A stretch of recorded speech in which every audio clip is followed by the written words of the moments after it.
I tie the Cinnamon Toast Baetis Nymph now. I'm going to use a standard barbless nymph hook. This is a Hanok H230BL, size 16. So I'm going to start the thread here, pop off the excess. Then I'm going to counterspin my bobbin, which will flatten the thread so that as I wrap back, nice smooth thread base. I'm going to stop one wrap short of the bend of the hook, and I'm going to tie in my tails, which are going to be brown olive Coq de Leon, which I've dyed brown olive. I'll take the feather, pull these fibers back perpendicular to the stem. What that'll do is even up the tips, so when I cut them, the tails are nice and even. Cut out a few there. With my right hand, I'm going to take this up to the hook shank, measure it to length, and I want my tails here to be the length of the shank. Switch hands, holding it right at that same point.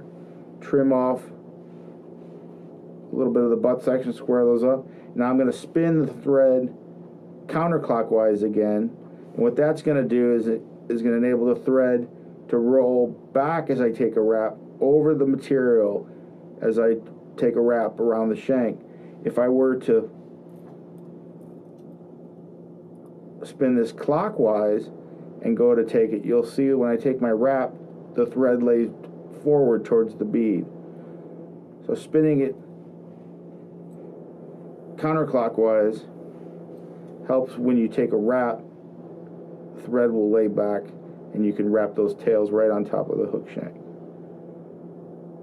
And then just wrap back to the bead. I'm going to tie in a length of extra fine copper wire from my rib.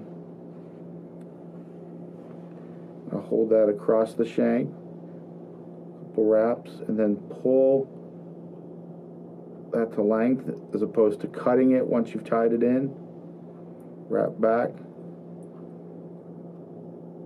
to the tails, and I'm going to tie in my body.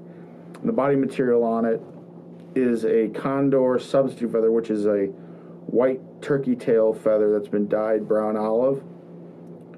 And I'll pinch off the fragile tip of it, tie this in right at the tails with a soft wrap. You don't want to pull too hard on this. The thread will actually cut through the turkey slip. And then I'll wrap forward and create just a little bit of a tapered underbody as a foundation for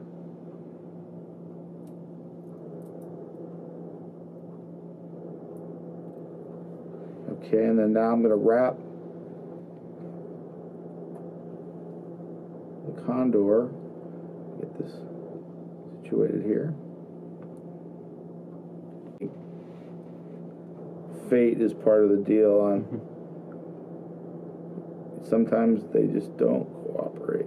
But I might be able to get this one through. But what I'm doing here is I'm pinching the material on the far side of the shank, which holds it in place and also pushes the material back under the shank so I can grab it again, as opposed to wrapping over the shank and switching hands.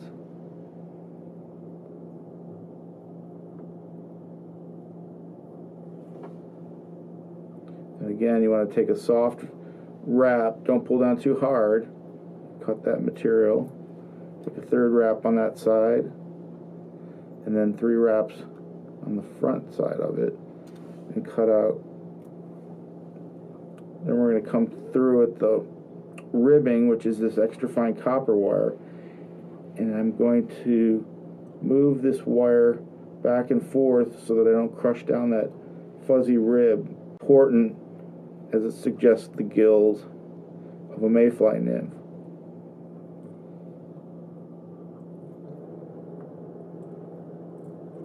Take a couple wraps. Now, instead of holding my wire up and wrapping it up, tying it off by dropping the bobbin over the shank, what you can do here is wrap the wire around the thread, and that way you have better control of the bobbin and the thread. So switch hands Wrap on the left, on the right. I'll do this a couple times just so you can see it.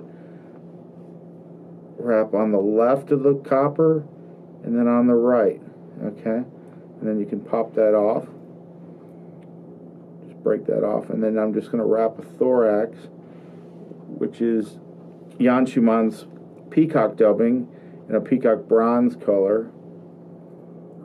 Just a little bit. I want to fill it in about the same width as the bead.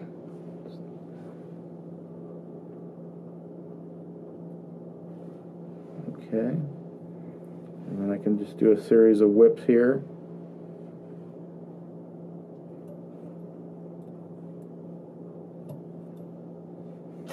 And pop that thread with the scissors like a blade. And drop a head cement on those finishing knots. And you're ready to go.